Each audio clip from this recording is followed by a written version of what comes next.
The Word of God is alive and powerful, sharper than any two-edged sword, piercing even to the dividing asunder of the soul and spirit, and of the joints and the marrow, and is a critic of the thoughts and intents of the heart. All Scripture is God-breathed and is profitable for doctrine, for reproof, for correction, for instruction in righteousness, that the man of God might be mature, thoroughly equipped unto all good works.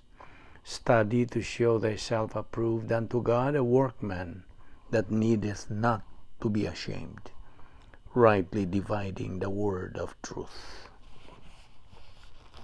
Therefore humble yourselves under the mighty hand of God, that he may exalt you in due time, casting all your care upon him, for he cares for you. 1 Peter 5:6-7.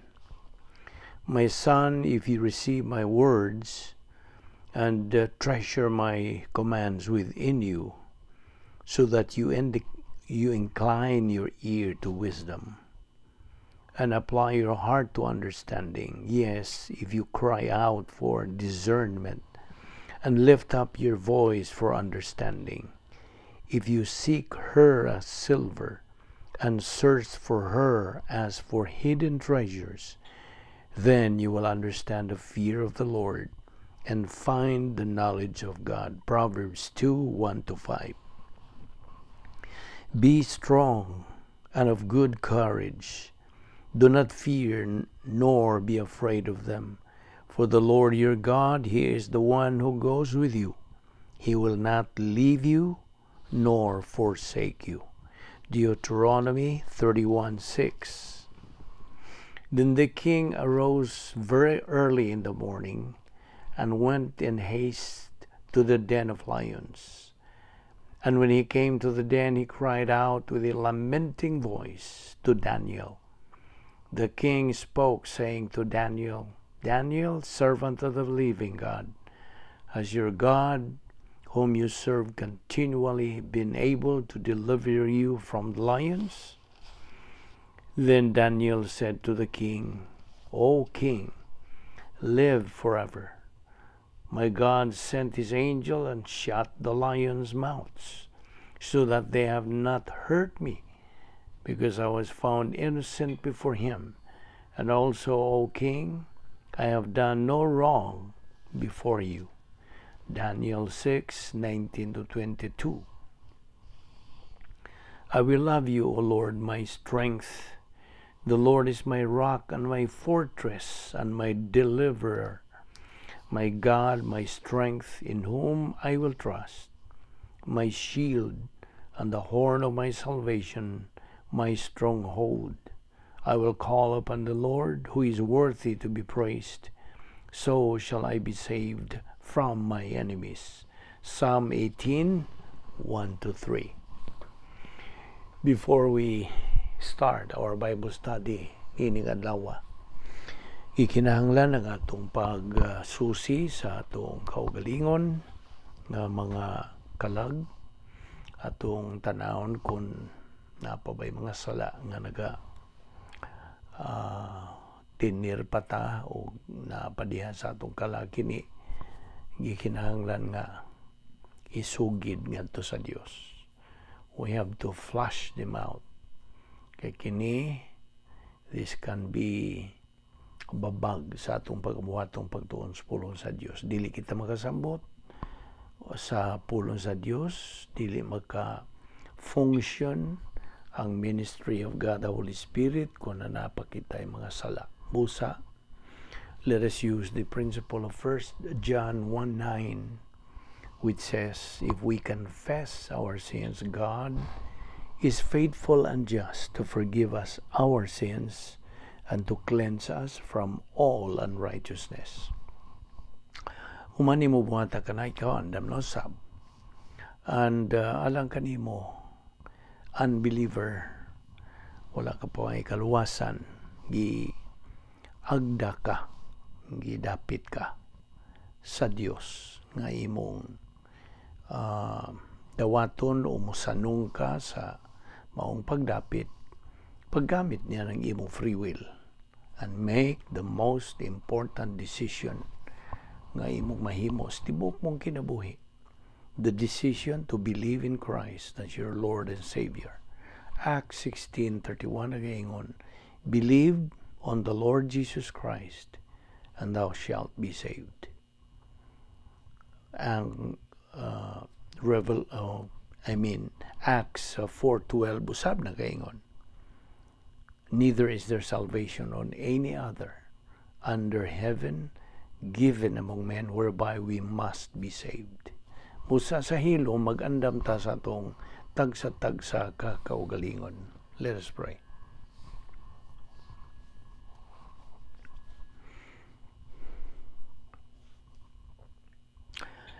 Heavenly Father, we thank you for this opportunity once again of studying your word. Salamat o Diyos sa imong pagdala ka namon ng dapita, nining adlaw, aron kami magapadayon sa among pagtuon sa imong pulong. Salamat sa imong paghatag kanamo og kalig-on sa lawas pa og kalantip sa among nahuna kining tanan gumikan lamang sa imong gugma, kaluoy, imong kortesiya ug sa imong grasya.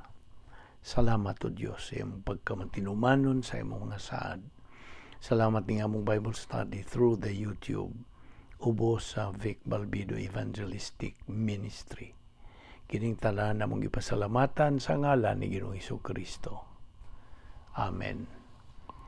Well, may adlaw sa tanan nato mga higala, mga subscribers, mga igsuon diha ni Kristo, aniano sa kita sa atong adlaw-adlaw pagtuon sa pulong sa Dios. Ug aniya pa kita tuon ining atong topic nga taon-taon na gyud natong giduputan, the real keys of success in life.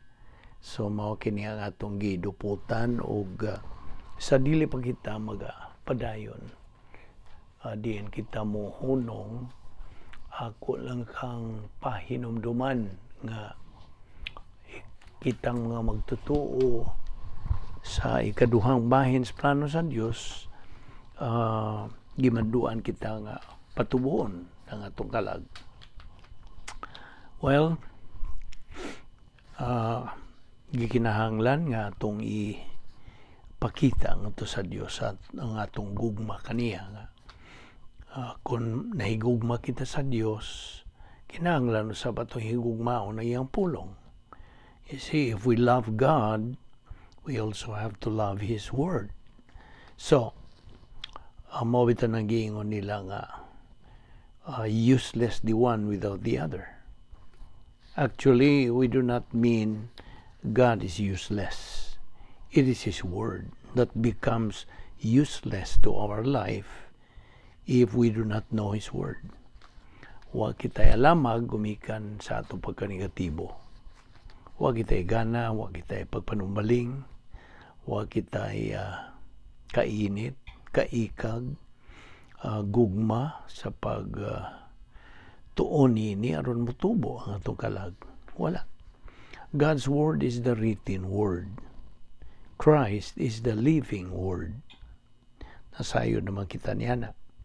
Kay kini sila, they are one and the same. That is why it is our attitude towards God's Word nga mao'y magadeterminar sa atong gugma ngadto sa Dios, right? Mao na magadetermine. Og on the other hand, to execute sa gitawag nato og royal law, mao ang pagkat-on ang pagtuo sa pulong sa Dios nga nagaingon, you shall love God with all your heart, with all your soul, and with all your mind. Ug kana giingon ang that's the greatest commandment. Ug ang ikaduha is likened to this, love thy neighbor as thyself. Ug kining duha are what we call virtue love. Now, loving God and our neighbor, bahin kini sa royal law. Okay? Ayon na ni kalimti. o kinahanglan atong hinumduman ang atong kahimtang, tinuod o matuod nga kahimtang nga we are in union with Christ, right? Kita na hiusa na dugtong na kang Ginoong Jesucristo hangtod sa kangturan. And yet there's so many believers who walk by sight, not by faith. O gawa man sila usab masayod niini kay wa man lagi sila panahon sa pagtuon sa pulong sa Dios. So kanimo nga nakadungog niini kun mao pagkadungog nimo, you have to be aware of this, that we should not walk by sight, not but by faith. And mao ni nga ang atong mga kaigsunan nga wala pagtuon sa pulong sa Dios. They just are concerned on things that are seen, not on things not seen. Timanan na to ang Diyos, usa sa mga kinaiya niya nga siya, God is transcendent. Unsa may ibut pasabot, that God is everywhere, without limit, without end. Mo na transcendent. At the same time, He is immanent. Unsa ibut pasabot sa immanent, nga ang Dios anaa sa tanang dapit at all times. Mao na ang buti pasabot. Now, it is the humanity, ang pagka-tao ni Ginoong Jesucristo in hypostatic union that is seated at the right hand of God. Ang iyang pagkatao mo'y nagalingkod sa tuong kamot sa Diyos nga Amahan. All that the Lord Jesus Christ had accomplished while He was still on earth, iya kining gibilin ngan hikanato natong tanan nga mga magtotoo. Bible doctrine is biblical teaching, right? But there are many believers who murag ila bang gisaway ang mga doctrinal believers that they have ang ilag yung gitawag pag yun bibliolatry. Ila bang ibiyay nila kitang mga magtotoo nga nagtuon sa pulo sa Dios according to the Word of God, nga Bible ramang yun ang atong basihan. No? Nang ila pag itang gisaway nga kanang anaata nakasalata o ginganlag bibliolatry. Ila ba nang kanang gihinganlan na nila, gibase nila ang idolatry. So kung ay idolatry na po'y bibliolatry. That's pitiful. Now, it's pitiful. Kita bang mga magtotoo? And kay lagi sa pagkabanhaw ni Jesucristo niya misaka sa langit o nagalingkod sa tuong kamot sa Diyos nga Amahan, kita usab nga mga magtotoo, we are now positionally uban kang Ginoong Jesucristo. Positionally. Okay? Ephesians 2:16 nag-iingon kina, we have been resurrected with Christ and had us seated. So, ang pangutana, are you resurrected with Christ now? Current ka na. Pagkakaroon, positional truth. Are you seated with Christ at God's right hand? Mao na retroactive positional truth. Now, ang seated, ang naglingkod, diha sa Griego, is in the present middle participle sa pulong seated on thrones. Now, okay, nagisgot man tayo padugay may tungod yan yung mga butang nga dili makita, the things that are not seen. Unsa man ni? Well, usa niini mao kining portfolio of invisible assets. Gawas pa niini ang protocol plan of God. Unsa pa? Ang 10 problem-solving devices. O uban pa. You see? So mao na nga kita nga mga magtotoo, we are expected to continue to set our mind on things above. Katong mga butang nga tuwa sa itaas. Nga di na tuwa naglingkod sa itong kamutang atong Ginoong Hesukristo. Colossians 3:2 sa gisulti. A believer either continues to set his mind on things above or on things below. Of course, ang things above nga tuwa sa langit. O ang things below dinhi sa yuta. So, kining set our mind, ipahilo na ang atong huna-huna. Set your mind sa Grigong pulong phroneo. P-H-R-O-N-E-O. Phroneo. Meaning, to keep on giving serious consideration. Una-una, on pag-ayo. Okay? Now, di ba ito man po ding hisgutan kaniya ito, kining zeteo. Kining zeteo, ang buti pa sa buti ni, keep seeking, patayon, sa kanang pangita.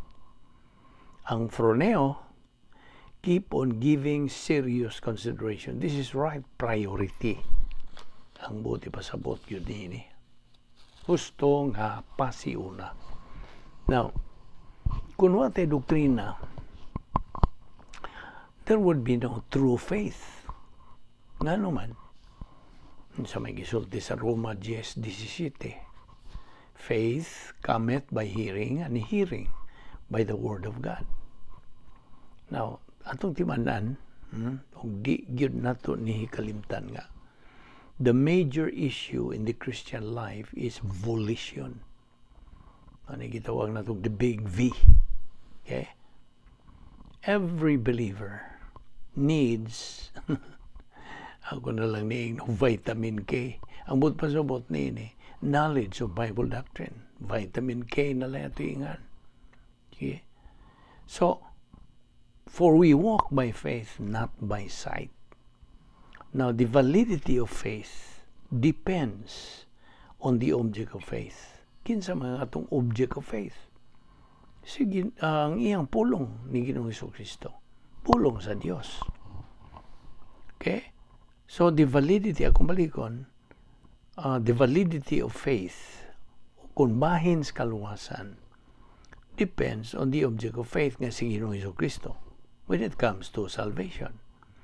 But the object of faith sa imong pagtubo na is the Lord, the Word of God. Okay?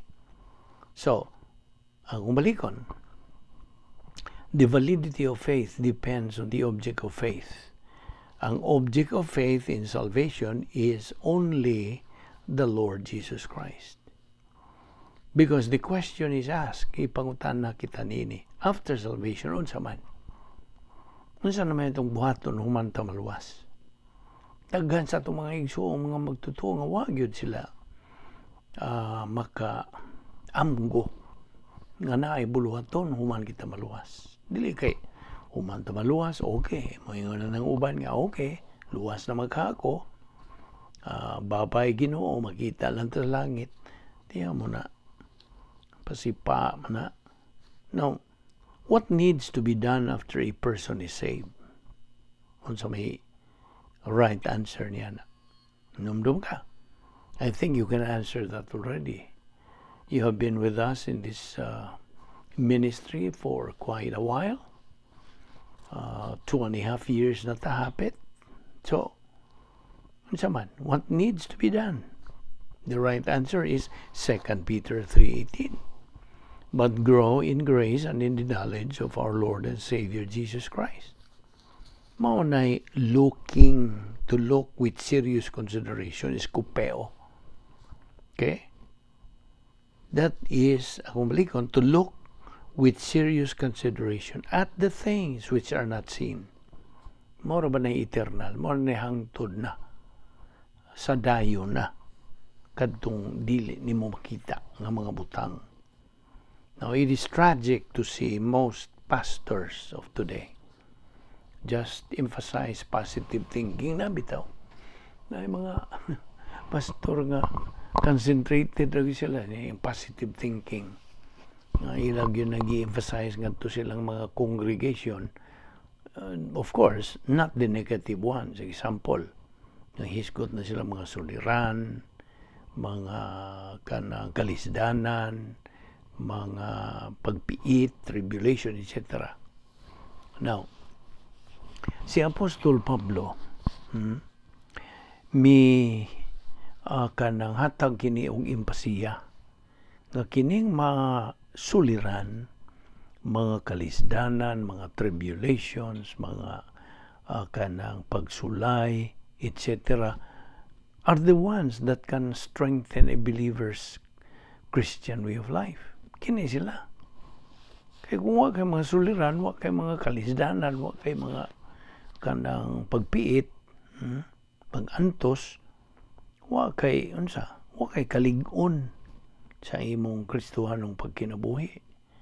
In fact, doctrine, paminaw nini, doctrine ang pulong sa Dios emphasizes nga kitang mga magtotoo should consider ining mga suliran, pagpiit, kalisdanan as our friend. Ato ning mga higala sila. So, kitang mga magtotoo, we should love the problems, sufferings, etc. because dito sa langit, na may mga suliran. These are no longer there. There are no more problems, sufferings, tribulations, etc. Wala na. So love these problems now. Higugma. Atong higugmaon kini atong hangpon. We should accept it with courage o realizing kini nagahatag ka na itong kalig-on. Kasabot ka? So mo na Colossus 3:1 nag-emphasize yun to keep seeking the things above, not the things here below. Ayaw. Now, so may gisulti sa Hebrew 11:1. This is one of my favorite verses.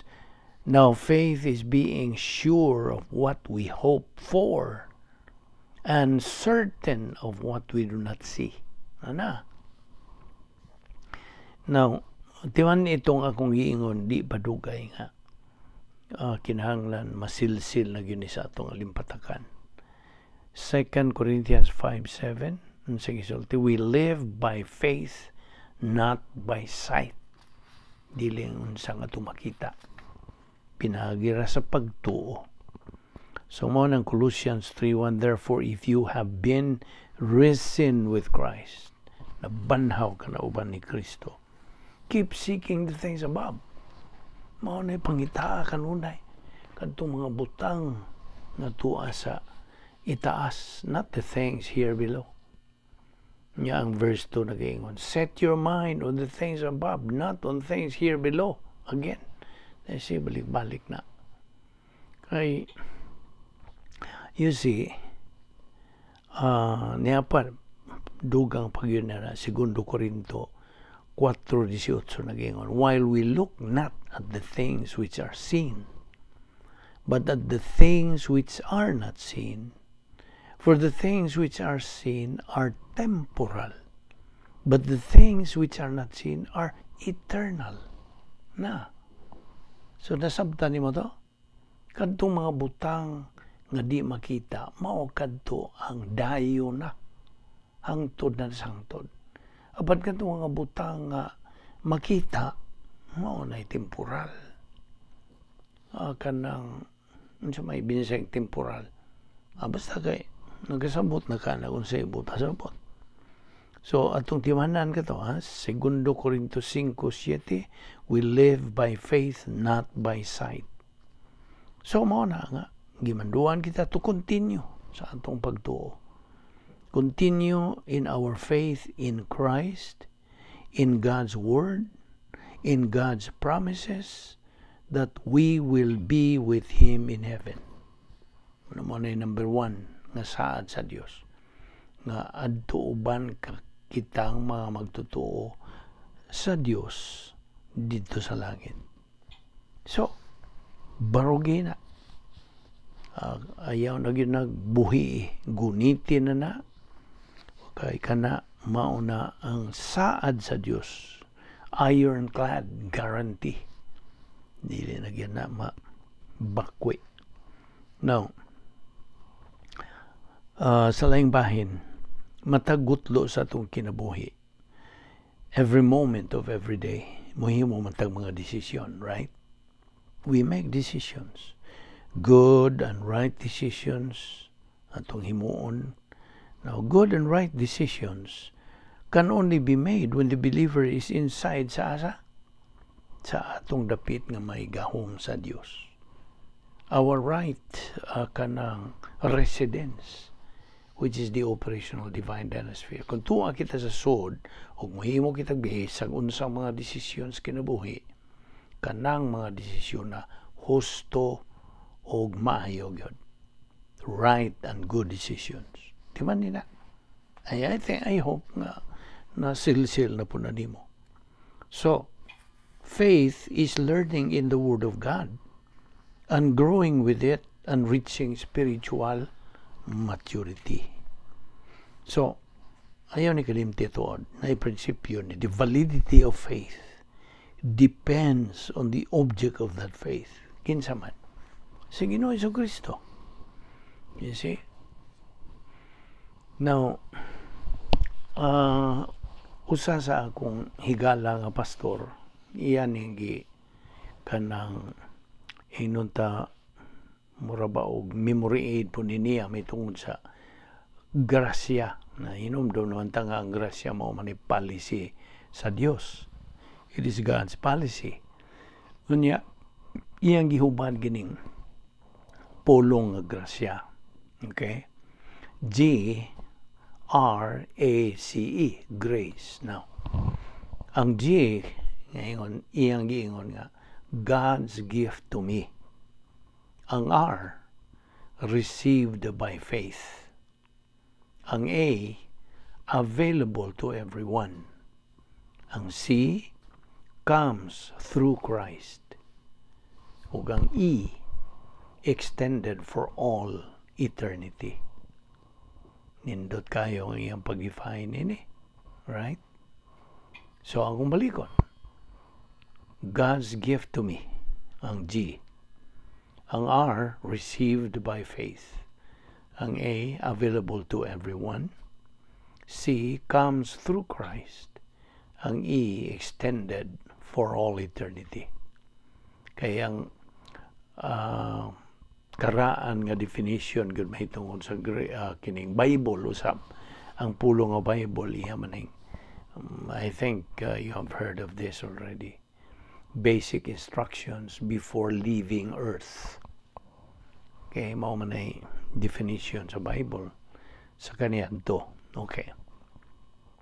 So, timan na to nga ang pulong sa Dios nagaingon nga diya sa 2 Corintios 5:7, we live by faith, not by sight.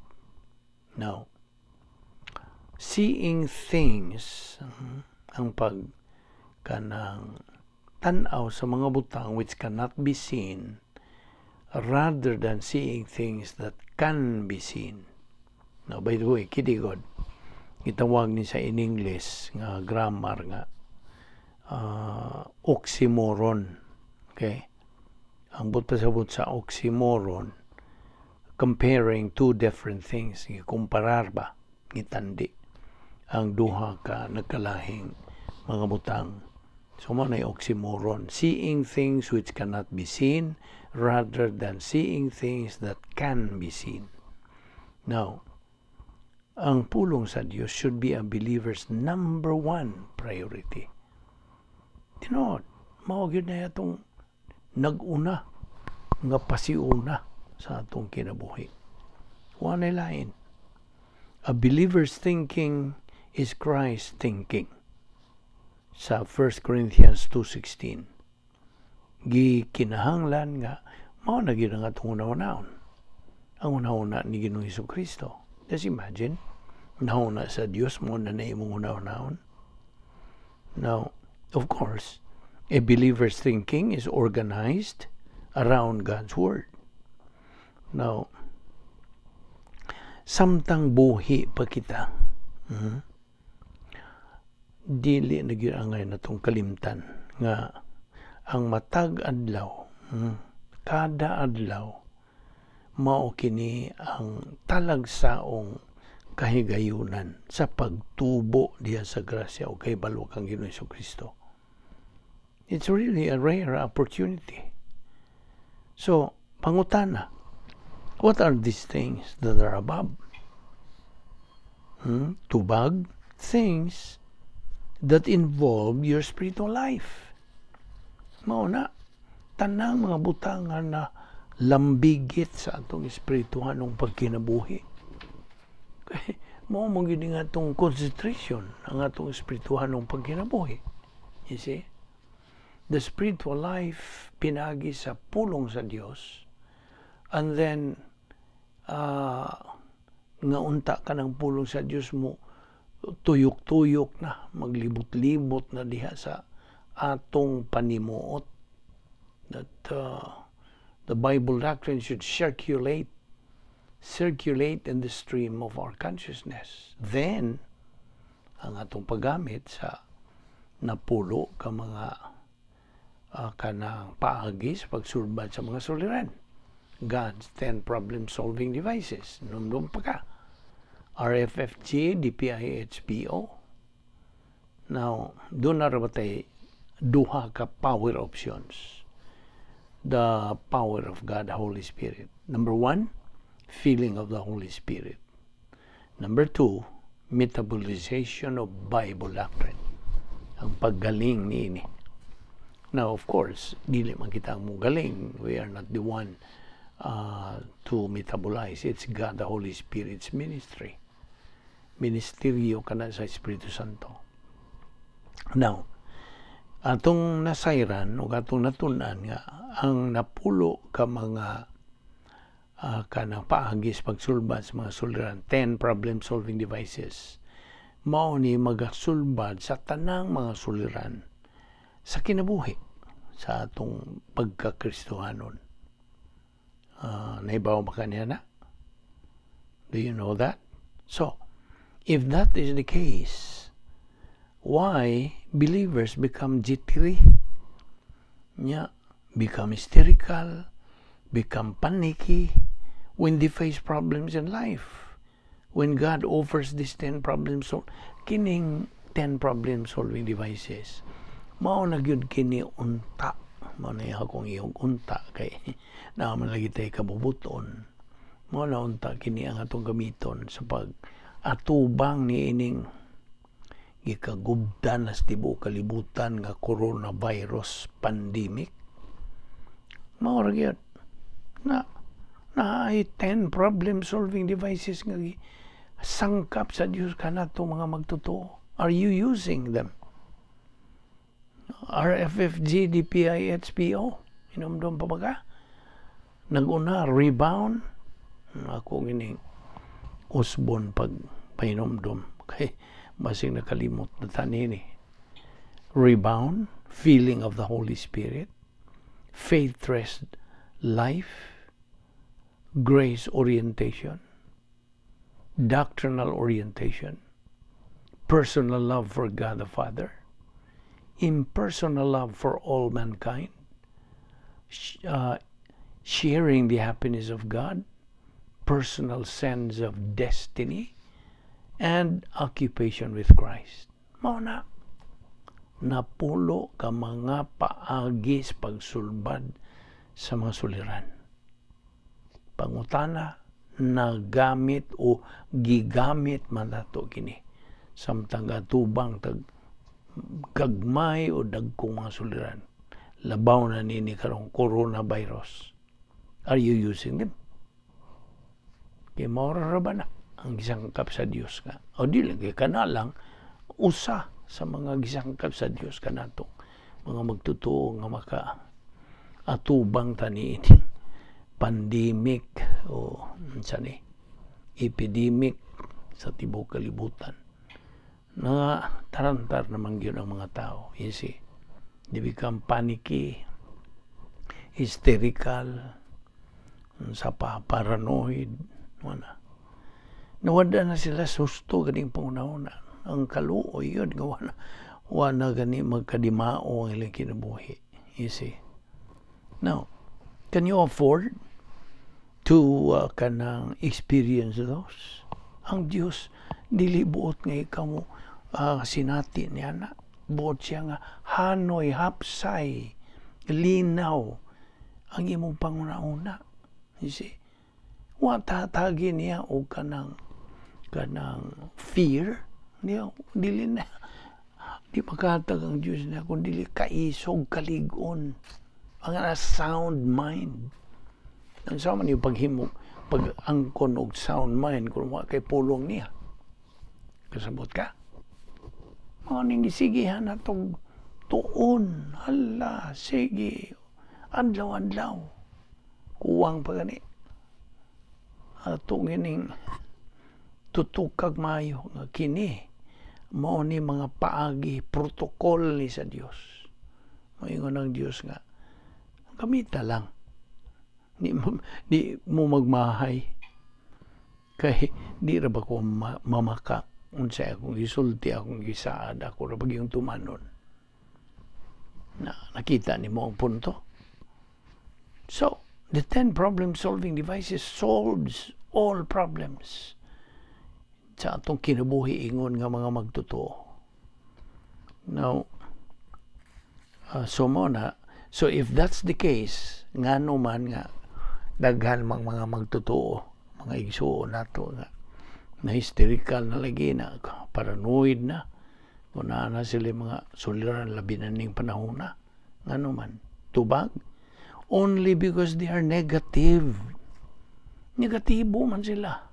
Nati man unsa ba tong tulo ka kanang attitude of a believer towards God's Word. Tulo ka mga pagtagad. Ang una nini, bugnaw, cold. Ikaduha, kanang inadlaw, lukewarm. Ang nga init, ang nga bugnaw. O ang ikatulo, unsa man, boiling hot. Nagsukaw, kanang bukal-bukal. Mao na ang buot sa Dios nga atong gamiton nga pagtagad ngadto siyang pulong. Boiling hot. Dili kay cold, dili kay lukewarm, dili boiling hot. Init yun. Bukal-bukal. Mao man na. Mao itong prinsipyo nga whatever your attitude towards God's Word is your really your attitude towards God. Ana. Hindi man lagi na sila mabuhag nimo. So mo na nga na hysterical gyapon nga itong mga igsuong magtutuo. Nangatalantar lagi mo kay negatibo man lagi man sila gana, wa sila kainit, wa sila kaikag, wa sila kanang pagpanumbaling, way kanang panahon. Nangako nimo ang bitahon niyo busy ko ana, di ko kalugar na kamura. Na mao man ay sakad nilang katubag. So mo nang ilang nasidati karon nga tarantar because they are negative to learn it. And that includes the basic, elementary, and advanced doctrines. Every now and then, maghisgot ra batag mga basic doctrines, mga sinugdan ng mga pagtulunan sa Biblia, di ba? So, di man na nato kini mga butanga. Ato ni padayon ugma o ayaw sipyat sa sumpay ni ini. Subaya lang yun kini. Kay kini may nung danon pagayo sa atong kinabuhi ingon nga mga Kristohanon labi na nining panahon karon nga mahulgaon kayo. It's very critical. Mo na. Tanaw lang yun ang Diyos na to. Nagasudong ka na to. Unsa be? Gamiton bigyan nila ang akong mga pulong. You see? Daon sa man yung paggamit kung huwag ka magtuon. Right? Tunan yun ang pulong sa Diyos. Hangtod mo sud sa itong una-una ang iyang mga pulong Mao na niya itong gamiton sa pagunahuna. O mao na, masinati na nato ang kalig-on, kaisog, kahimsog sa atong kalag, o makasugakod kita, magmalampuson gyud gihapon atong kinabuhi. Kaya kinatong kinabuhi, lumalabay lang lagi, mura ra taga-biyahe nini. Dili niya ang atong permanente. This is a preparation time. Tomorrow may be too late. Muna, karon ang panahon. Manang idasig ang atong isig ka magtotoo ug sa atong mga higala nga wala pa'y kaluwasan nga unta makabuka sila. They come to realize nga ang Diyos diya sa 2 Pedro 3:9 dili siya buot nga naay malaglag kundi dili ang tanan unta mahilangit. Kita nimo o nga kabubuton sa Dios nga kita patubuon ng atong kalag aron kita makakabot sa atong tumong sa kinabuhi ang espirituhanong paghamtong nga mao'y makahimaya sa Dios. Magampot ha. Balaan na mo nga Dios, nagapasalamat kami kanimo nining imong mga pulong sa paglaom, kalig-on, kalinaw. Salamat o Dios niini, dili kami takos mudawat niini. Pankini umikan sa imong pagkamatinumanon sa imong mga saad. Sa imong pagatiman gayud kanamo, wala gyud kulang. Your protection and your provision are all perfect. Salamat sa imong grasya. O salamat nga mo Bible study through the YouTube ubo sa Balbido Evangelistic Ministry. Dada kami pagbalik ugma dinhi aron kami makapadayon ini nga mong spiritual momentum. Kining tanan na mong ipasalamatan sa ngalan ni Ginoong Hesus Kristo among bugtong manluluwas. Amen.